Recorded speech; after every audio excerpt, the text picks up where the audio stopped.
Depuis 2013, le 21 mars est célébré à l'échelle mondiale comme la Journée internationale des forêts, une occasion de promouvoir les actions en faveur de leur préservation. Cette année, le thème forêt et alimentation interpelle sur l'importance des forêts dans le maintien des équilibres alimentaires. À cet effet, la ministre de l'économie forestière Rosalie Matondo a exprimé ses vives inquiétudes concernant la déforestation.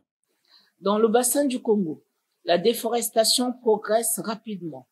Le CIFOR estime qu'à ce rythme, d'ici 2050, les forêts de cette région pourraient perdre un quart de leur superficie, soit 45 millions d'hectares.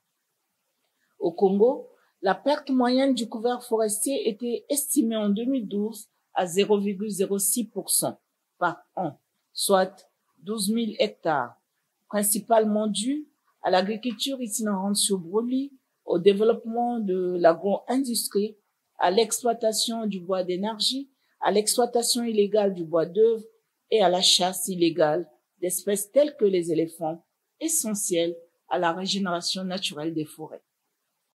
Il est à craindre que le pire ne survienne. Si nous n'y prenons garde, ce taux pourrait atteindre des proportions alarmantes, exacerbées par les besoins croissants d'une population en constante augmentation. Les conséquences seraient multiples. Augmentation des émissions de gaz à effet de serre, perte de la biodiversité entraînant une insécurité alimentaire pour les communautés locales et populations autochtones, érosion des sols, augmentant les risques d'inondation et de glissement de terrain, déplacement des populations avec perte de leurs moyens de subsistance et bien d'autres encore.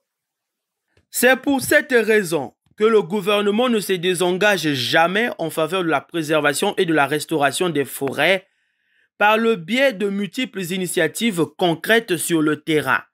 Des projets en cours portés par des partenaires privés tels que CAFI, Renko Green, Ekozamba, Bakassi, Aforest, couvrant une superficie totale de près de 240 000 hectares, augurent des perspectives prometteuses pour l'extension de notre couvert forestier national.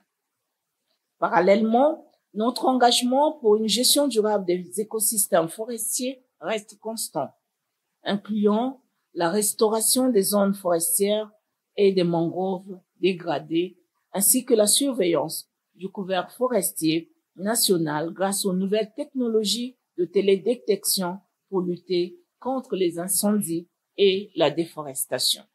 La forêt, bien plus qu'un simple paysage, est une source de vie, un rempart contre le changement climatique, une clé pour notre sécurité alimentaire et notre bien-être collectif, a encore ajouté la Miss Rosalie Matondo, invitant les Congolais à faire des forêts un allié durable pour la vie. À cet égard, je voudrais inviter chaque compatriote, en particulier notre jeunesse, à profiter de cette journée et du week-end qui suit pour se reconnecter à la nature, en parcourant nos forêts, en apprenant à mieux les connaître et en s'engageant à leur préservation. Rappelons que le Congo possède 23,5 millions d'hectares de forêts, riches d'une biodiversité remarquable, ce qui en fait le deuxième poumon vert de la planète après l'Amazonie.